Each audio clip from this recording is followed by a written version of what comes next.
पुरुषार्थ कथा सुनो सुनो सिद्धार्थ कथा।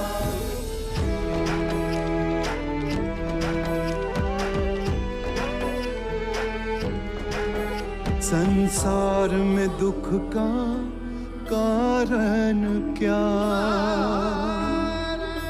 संताप शोक का निवारण क्या। संसार में दुख का कारण क्या, संताप शोक का निवारण क्या। इस खोज में सब कुछ त्याग दिया, हर वैभव से वैराग लिया। वो सृष्टि से संयुक्त हुए, सिद्धार्थ से गौतम बुद्ध हुए।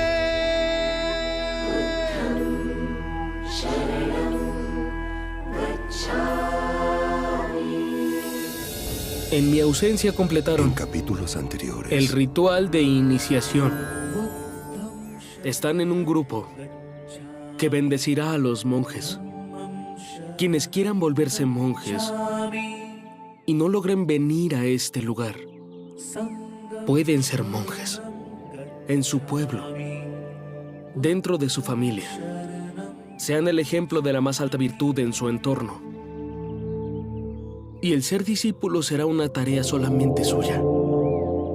Les digo a todos que el día de hoy es un día único de responsabilidades.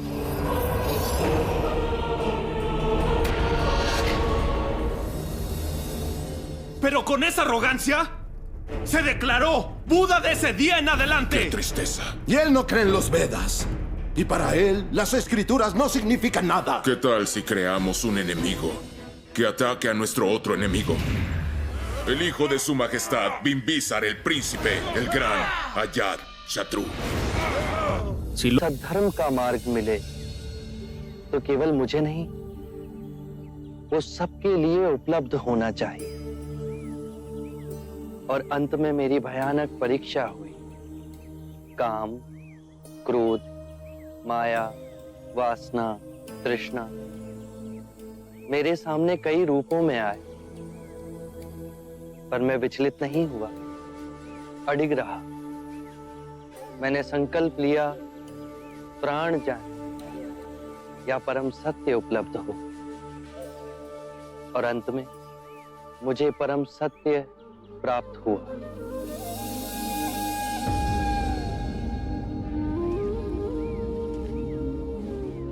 हे एक पुरुष बुद्ध, मुझे उस मार्ग पर पहला पग रखना तो सिखाओ। कारण और प्रभाव की सूक्ष्म और अदृश्य श्रृंखला से पूरी सृष्टि बंधी। यदि तुम अच्छे कृत्य करोगे तो ताल की लहरों की तरह जन्म जन्म उसकी तरंगे तुम्हारे जीवन को कंपित करेगी, तुम्हें बौद्धित्व तक पहुंचाएगी। उसी के विपरीत यदि तुम बुरे कृत्य करोगे तो उसकी बेड़ियां जन्मों तक तुम्हें बांधेगी और घसीटती जाएंगी। पर जहां खड़े हो, जिस क्षण में हो, यदि उस क्षण में स्थिर हुए, शांत हुए, तो तुम अपने अंदर एक मध्य बिंदु को पाओगे, जिसे ना दुख होता है ना सुख, जो इस कार्य कारण सिद्धांत की पूरी श्रृंखला को तोड़ के तुम्हें परम सत्य से जोड़ता है।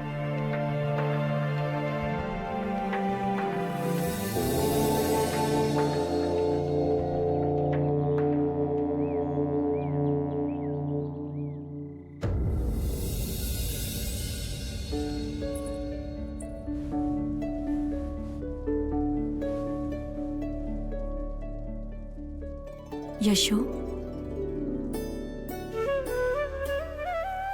तुमने तो पूरे कक्ष में दीपावली मना रखी है। माँ, किसी के आगमन की खुशी में दीप प्रज्वलित किए जाते हैं ना। मेरे जीवन में दीपक कब प्रज्वलित होंगे माँ? यशो, तू क्यों धीरज खोती है? माँ, हम सब भी तो दीपक के समान हैं। एक विरह के शोक से छटपटाते पिता जो स्वयं जलकर दूसरों को प्रकाश दे रहे हैं, एक ममतामयी माँ जो अपने आंसू छुपाकर अपनी बहू के आंसू पोंछती है, और एक माँ जो स्वयं दिए की भांति जलकर अपने पुत्र की याद को सदा अपने मन में प्रज्वलित रखती है। और एक बहू जो स्वयं जलकर अपने वृद्ध माता पिता और आशा के कोमल पौधे राहुल को ज्योति देती है। जिसके मार्ग में ये दिए जलाए हैं वो आएंगे ना माँ? कहीं वो हमें भूल तो नहीं गए? उन्हें अपने प्रश्नों का उत्तर पाकर घर वापस आना था। दिन पर दिन बीतते जा रहे हैं, ना तो उनके आने का कोई समाचार आया और ना ही कोई अपनी सूचना भिजवाई। यशो, एक तरफ दिए भी जलाती है और दूसरी तरफ अपने मन में शंका भी पैदा करती है। सिद्धार्थ सब कुछ भूल सकता है, पर तुझे अपने पिता को, अपनी माता को, अपने पुत्र राहुल को और अपनी प्रजा को कभी नहीं भूल सकता। जिनके दुख दूर करने वो घर छोड़ कर गया। सिद्धार्थ आएगा, वो अवश्य आएगा। और आपके आंसू तो कुछ और ही कह रहे हैं माँ।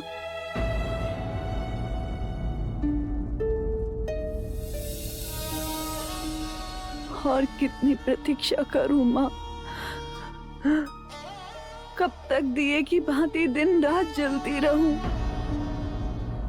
कब तक इस कक्ष को यूं ही सजाती रहूं जिसका आधिपत्य मुझे भूल गया है? लौटता ही नहीं माँ।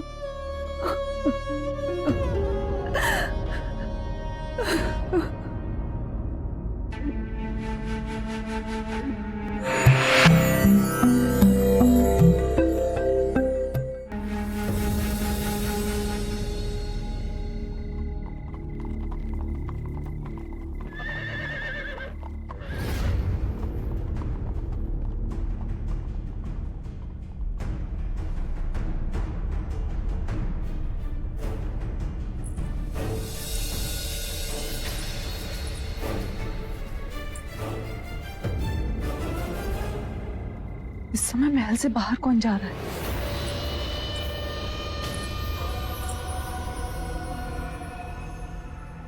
मेरे पुत्र का रूप तो अत्यंत मनमोहक है।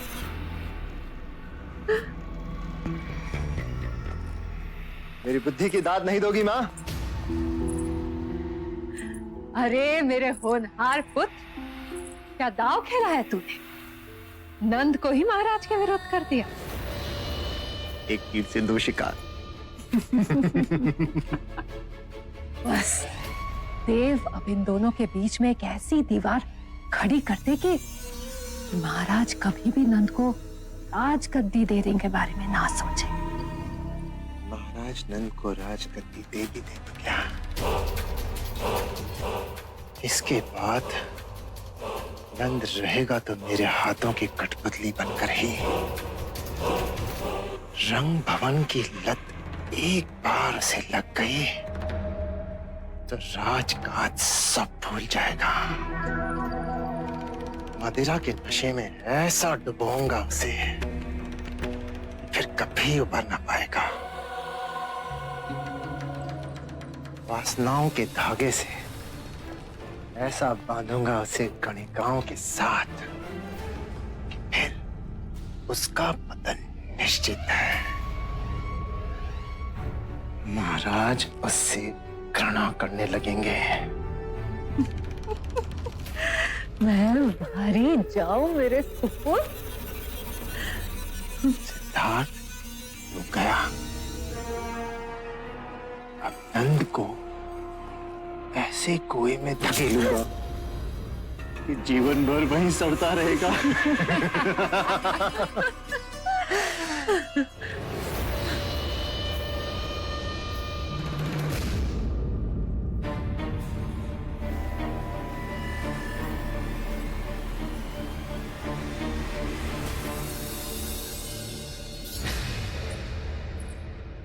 तुम दोनों बाहर जाओ।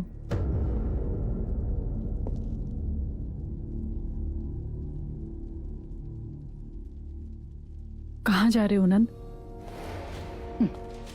जानता था आप भी मुझे नैतिकता का पाठ पढ़ाने के लिए अवश्य आएंगे, परंतु आपकी जानकारी के लिए भी बता दूं, मैं ज्येष्ठ देवदत्त के साथ रंग महल जा रहा हूं। अपने माता पिता की आज्ञा के बिना उन्हें चोट पहुंचाकर? चोट? ज्येष्ठ सिद्धार्थ जाते थे तो उन्माद का विषय, और मैं जाऊं तो चोट। बस नंद,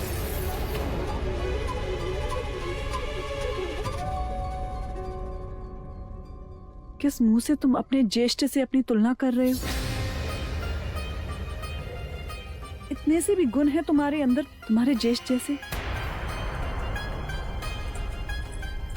इस दर्पण में देखो, ये आंखों में झांको और पूछो, उत्तर तुम्हें स्वयं मिल जाएगा।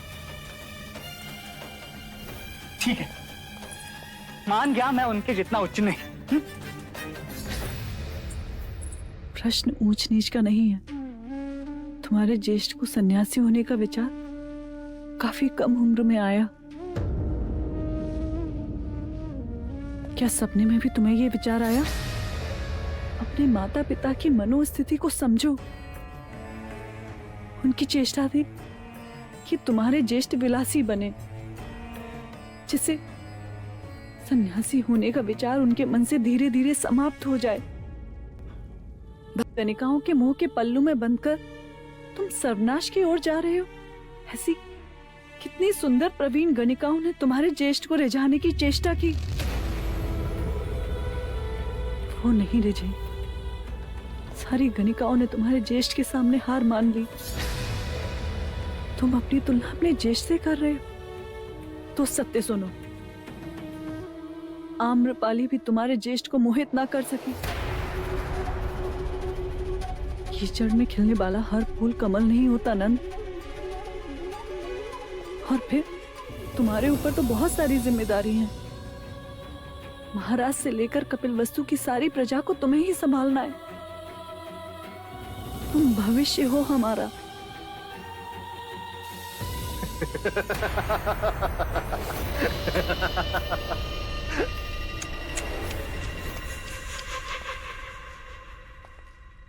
अब इतना भारी बोझ भी नंद के कमजोर कंधों पे मत डालो कि उसे उठा भी ना सके। और तुम तो इस बेचारे को ऐसे डरा रही हो जैसे इसने कोई बहुत बड़ा पाप किया हो। केवल एक व्यक्ति इस राजमहल का मुझे बताओ जो रंग भवन ना गया।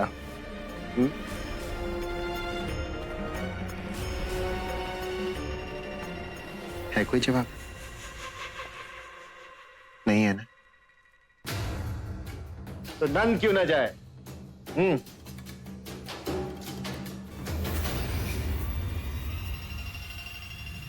कहीं ऐसा तो नहीं कि इसे भी तुम सन्यासी बनाना चाहती हो? चलो नंद। रुको नंद, ये तुम्हारा अहित चाहते हैं। इसे अपने पल्लू से न बांधो यशो, इसे तो जीवन का रस पीने दो। मैं रथ के पास तुम्हारी प्रतीक्षा कर रहा हूं नंद।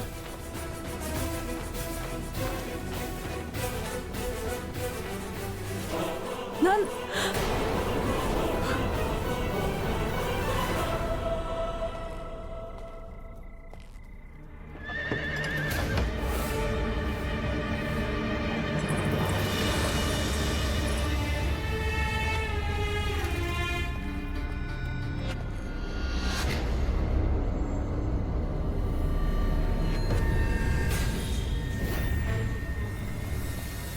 अपने जीवन के निर्णय दूसरों को न लेने दो। बड़े हो गए हो तुम, अब अच्छी बुरी की समझ तुम्हें स्वयं आ गई है। चलो। सत्य कहा आपने ज्येष्ठ। मैं अपना भला बुरा समझने योग्य अवश्य हो गया। आप जाइए, मैं नहीं जाऊंगा।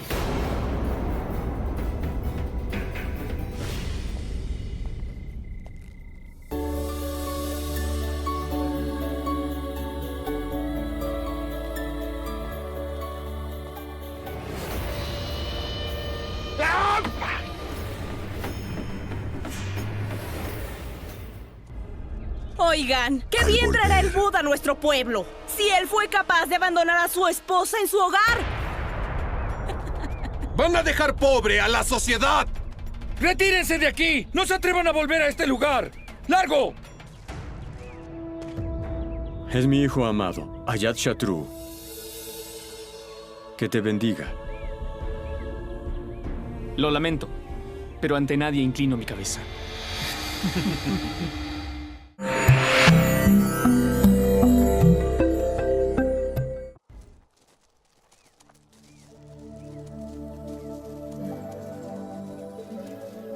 अरे वाह, मस्त।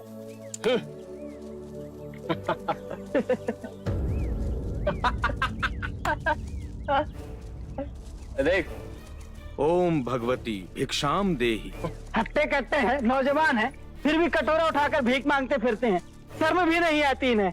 अरे भाई, बगैर पसीना भाई मुफ्त की रोटियां तो तोड़ेंगे। अरे ये बुद्धा मनुष्य का कल्याण क्या करेगा जो अपनी पत्नी को विधवा छोड़ घर से चला आया है। ये तो पूरे समाज को निर्वंश बना देंगे। चले जाओ यहाँ से, वापस आने का साहस भी ना करना। जाओ।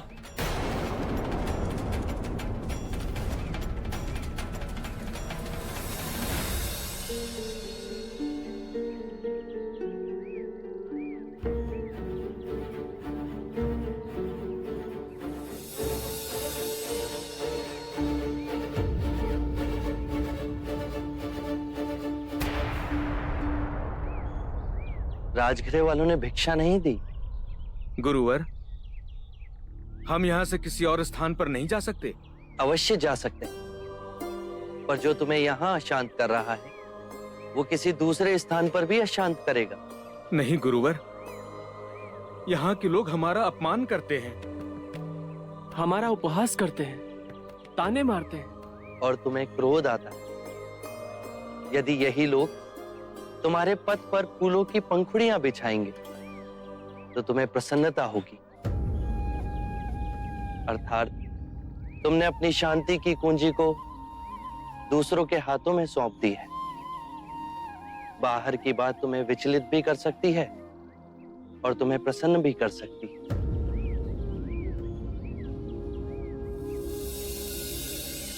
गुरुवर, हमसे ही भूल हुई। यदि बाहर के कारण दुख और क्रोध हमारे मन में है तो हमने ही मन से आपके संदेश को ग्रहण नहीं किया है।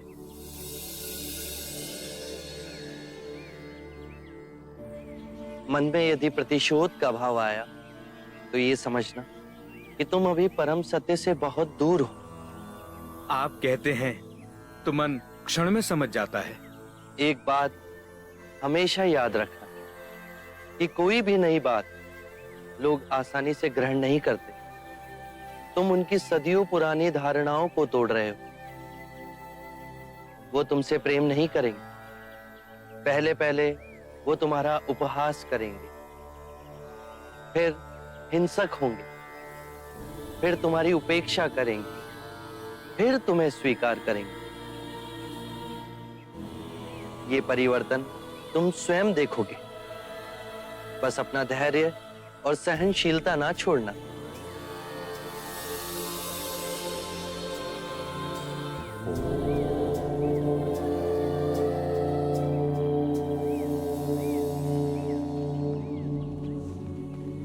प्रणाम गुरुदेव। महाराज बिंबिसार ने आपके लिए रथ भेजा है, चलने की कृपा कीजिए। धन्यवाद, परंतु आप महाराज से कह दीजिएगा कि मैं अपने भिक्षुओं के साथ राजमहल चलकर आ रहा हूं। कैसी आपकी आज्ञा गुरुदेव।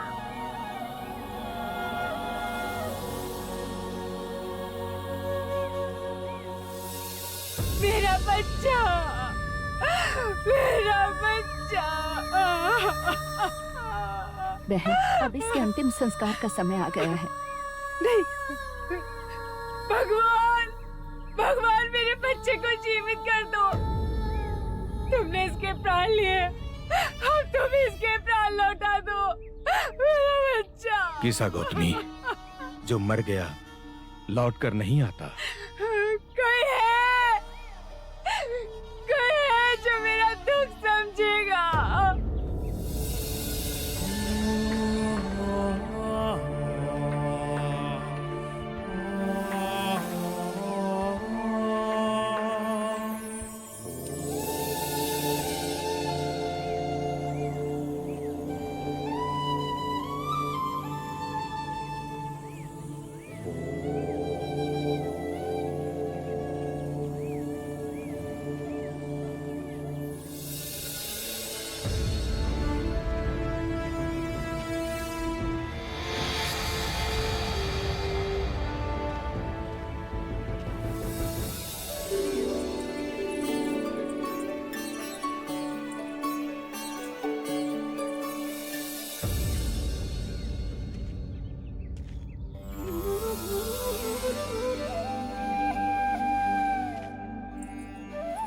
महारानी, बुद्ध आ गए हैं।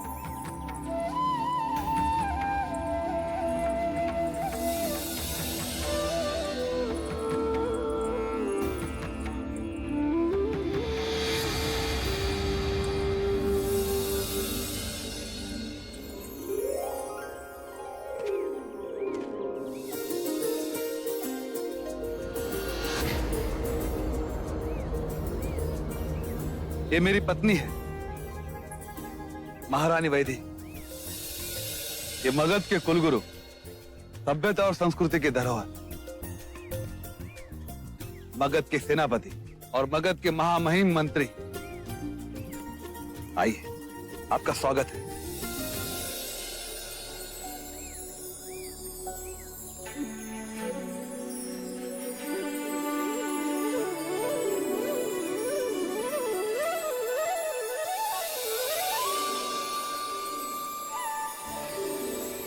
क्या भोजन हेतु आसन ग्रहण करें?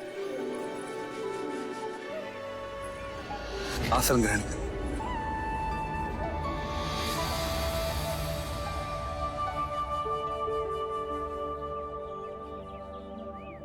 मैं आप सभी से विनती करता हूं कि आप भोजन हेतु आसन ग्रहण करें।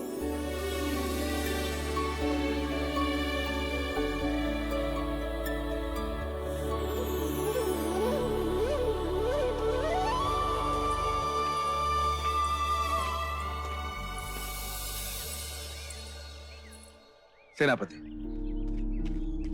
युवराज अजातशत्रु कहाँ है? वो प्रशिक्षण क्षेत्र में शस्त्रों से अभ्यास कर रहे। क्या उन्हें किसी ने सूचना नहीं दी कि आज स्वयं बुद्ध यहाँ पधारने वाले हैं? उन्हें ज्ञात है महाराज। आपने भी उन्हें सूचित नहीं किया।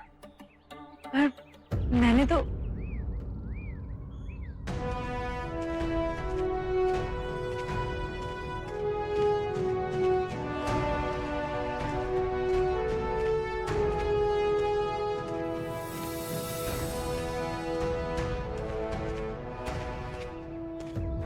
ये मेरा पुत्र अजातशत्रु है।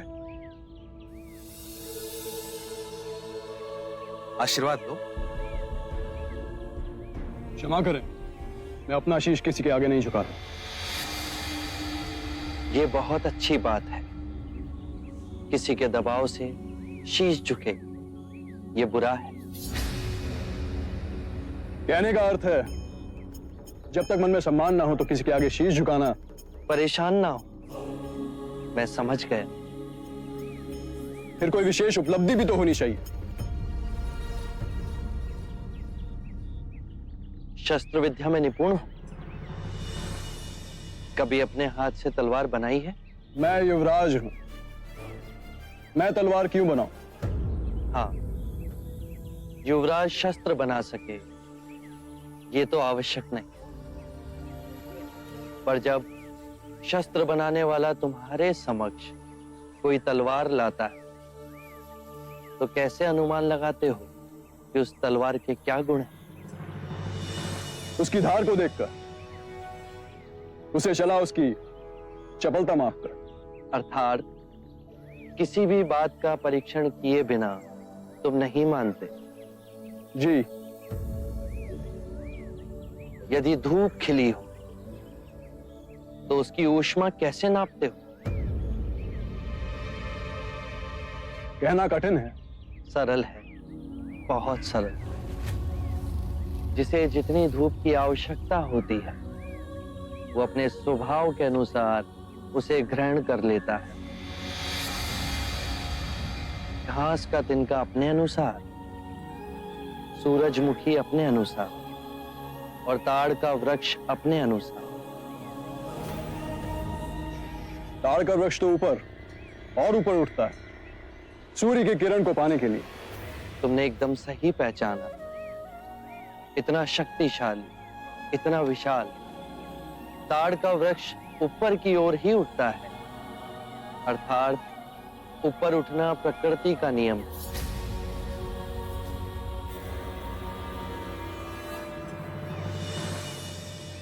मैं स्नान करके आपके सामने उपस्थित होता हूं।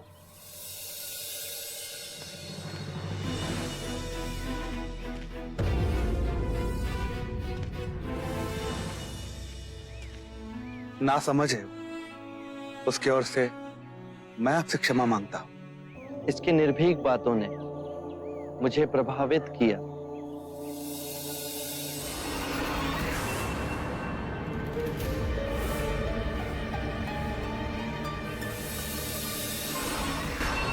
Existe alguien al volver que podría revivirlo. ¿Quién es él? Dímelo ya. Es Buda. Quiero que me quites todo el dolor que tengo. Por favor, te ruego que me devuelvas a mi hijo. Te suplico que devuelvas a mi hijo. Te suplico que devuelvas a mi hijo. Puedo ayudarte a que tu hijo recobre su vida.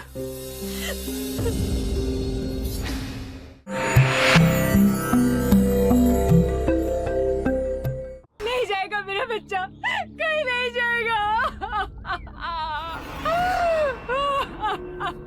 Saket गुरु प्रणाम।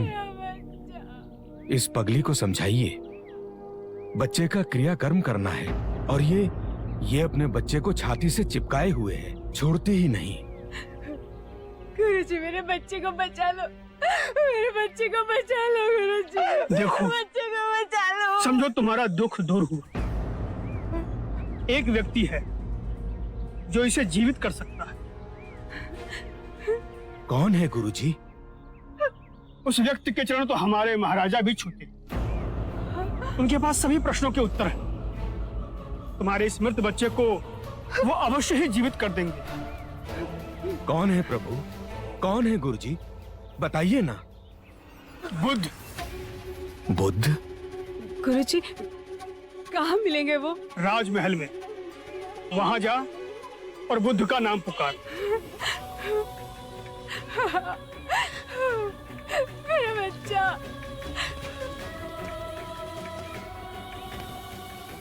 अगर सच में वो पहुंचे हुए महात्मा हैं, तो गौतमी के बच्चे को अवश्य जीवित कर देंगे।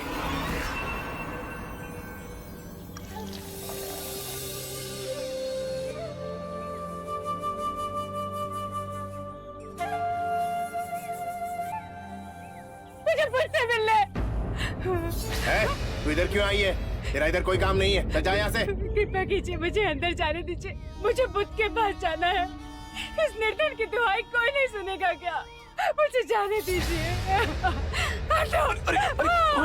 रुक रुक रुक। छोड़ो, छोड़ो मुझे। इन्हें आने दीजिए। छोड़।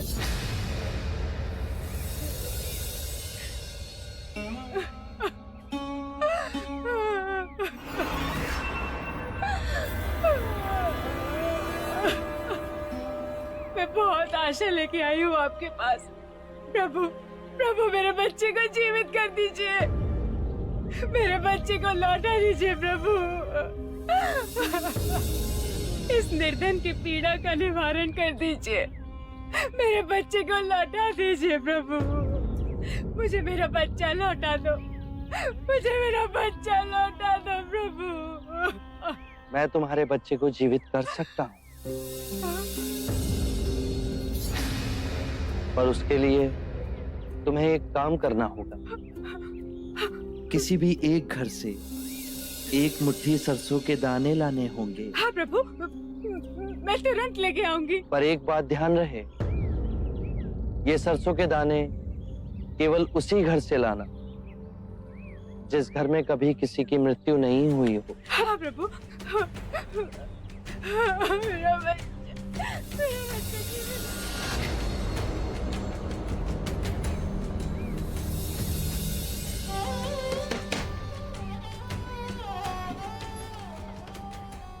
एक मुट्ठी सरसों का दाना मिलेगा? हाँ अवश्य मिलेगा, मांगा भी तो इतना सा। परंतु एक बात बताइए, आपके यहाँ किसी की मृत्यु तो नहीं हुई ना? बहन क्या बताओ, 6 माह पूर्व मेरे माता और पिता दोनों मृत्यु को प्राप्त हो गए। क्षमा कीजिए, मैं आपसे सरसों नहीं ले पाऊंगी।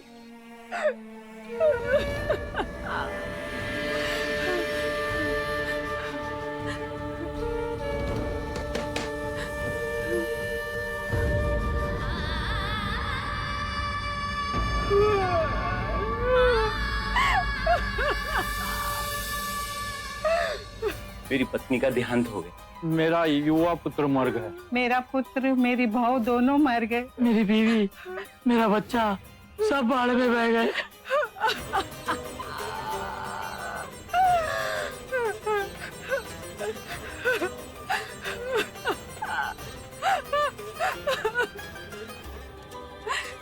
सुनिए,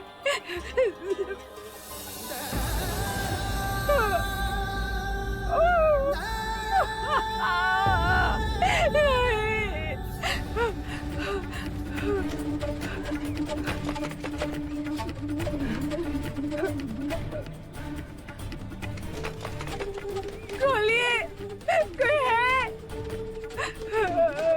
द्वार खोलिए।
जो जन्मा है उसकी मृत्यु निश्चित, यही प्रकृति का नियम।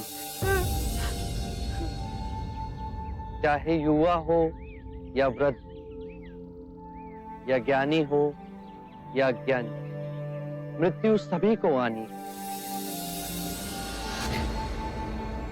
ये बात मैं तुमसे पहले कहता तो क्या तुम इसे मानती?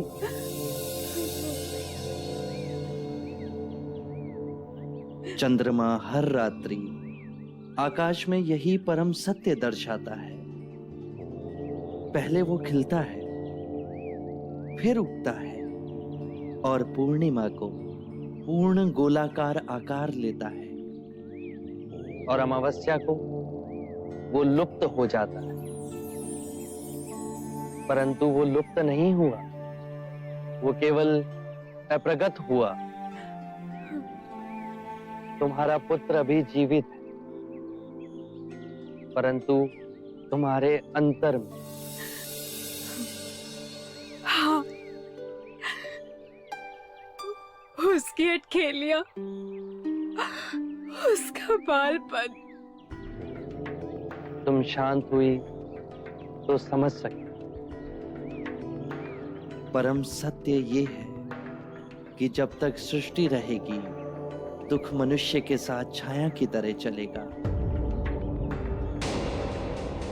इस दुख का कारण है वस्तु से स्वयं को बांधना, ये जानते हुए कि वस्तु क्षणभंगुर है। प्रभु, प्रभु इससे मुक्ति बेसार। मुक्ति के लिए विवेक जगाना आवश्यक है। जो आए, चाहे दुख की सूचना या आनंद की परछाई, स्वयं को इन दोनों के बीच स्थिर करो। इस मार्ग पर चल दुख के बंधन टूटेंगे और परम सत्य की उपलब्धि होगी। और जब तुम्हारे अंतर में ये चेतना जागेगी, तो तुम पाओगे कि जन्म मरण, मिलन वियोग दो नहीं, एक ही है।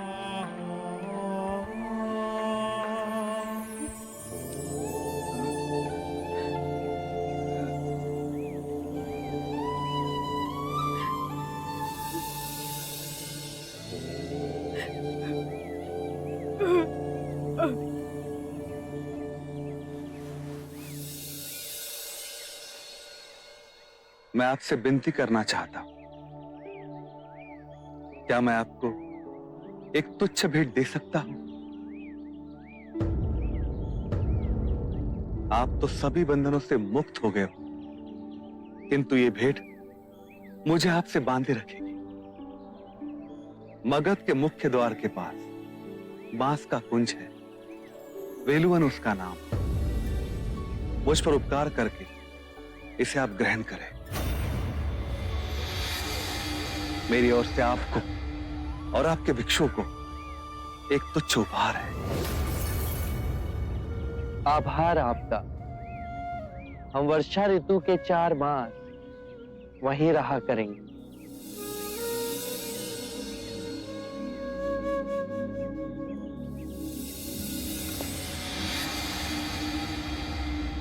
हे अजय, हे अभय, मृत्यु को परास्त करने वाले, मेरी ओर से यह तुच्छ भेंट स्वीकार करें।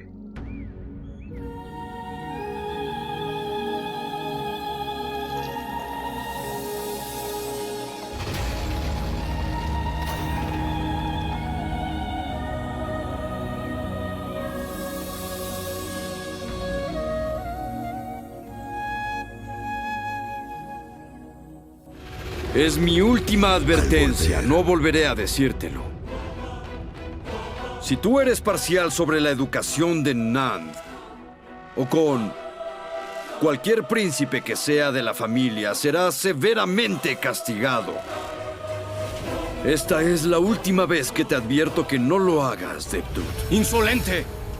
No pudiste dar buenas lecciones. Debías enseñarle lo malo de la vida. Discúlpate con el rey. Y prométele que nunca lo volverás a hacer. ¡Discúlpate!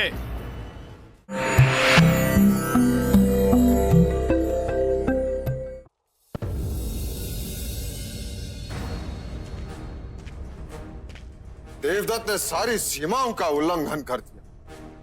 महाराज, आप क्रोधित ना हो। उसे मूर्ख समझ के क्षमा कर दीजिए। मैं उसे समझाऊंगा। क्या समझाओगे उसे? समझाने से कभी माना है? आपने मुझे बुलाया महाराज? तुमने तो लाज लज्जा सब छोड़ दी है देवदत्त।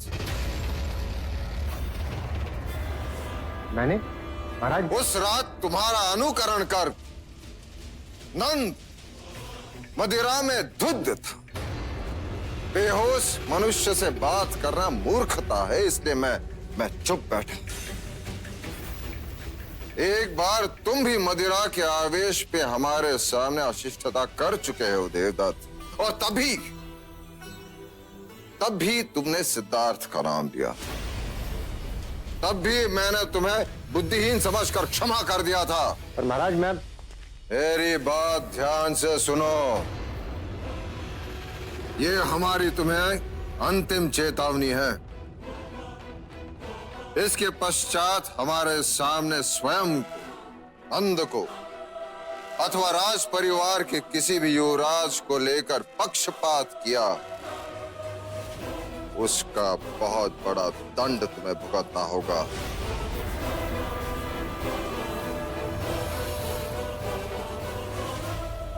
मैं समझता हूँ महाराज। कुछ नहीं समझते तुम। मेरे मना करने पर उस रात नंद को उकसाकर तुम रंग भवन ले जा रहे थे। मैं नंद को नहीं लेके गया महाराज, वो केवल नंद का आग्रह था। तुम ज्येष्ठ हो।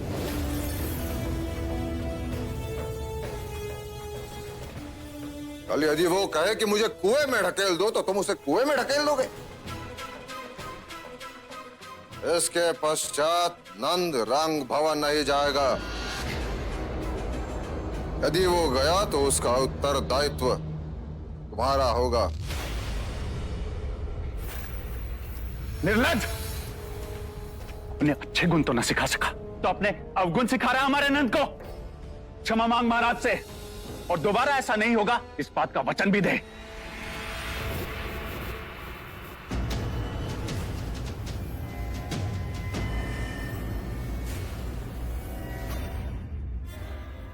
ऐसे नहीं, चरणों में गिर के क्षमा मांग, क्षमा मांग।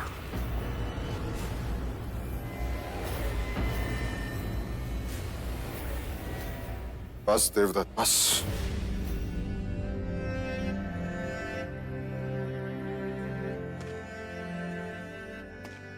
देवदत्त, तुम ज्येष्ठ हो, हमारे सबसे प्रिय हो। तुम बार बार वही गलती दोहराते हो, उससे बड़ी पीड़ा होती है। मैं ना समझू महाराज, आपकी क्षमा का पात्र भी नहीं। तुम मेरे पुत्र हो, मेरा सहारा हो। दोबारा ऐसी गलती मत करना।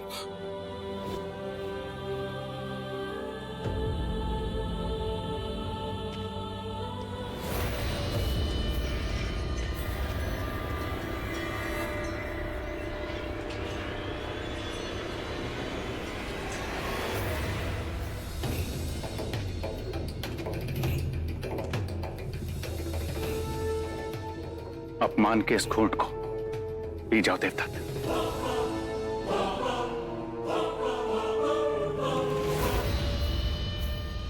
नहीं,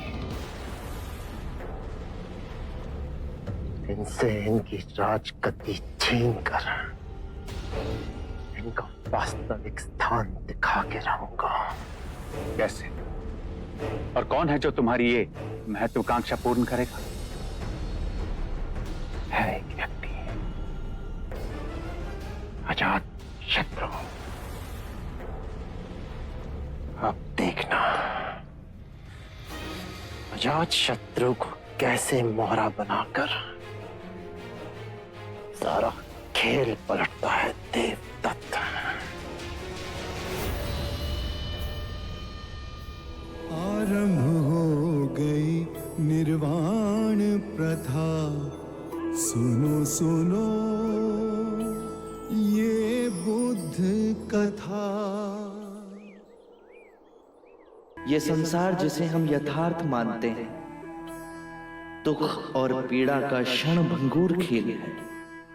जो जन्मा है उसकी मृत्यु निश्चित है। यही सृष्टि का नियम है।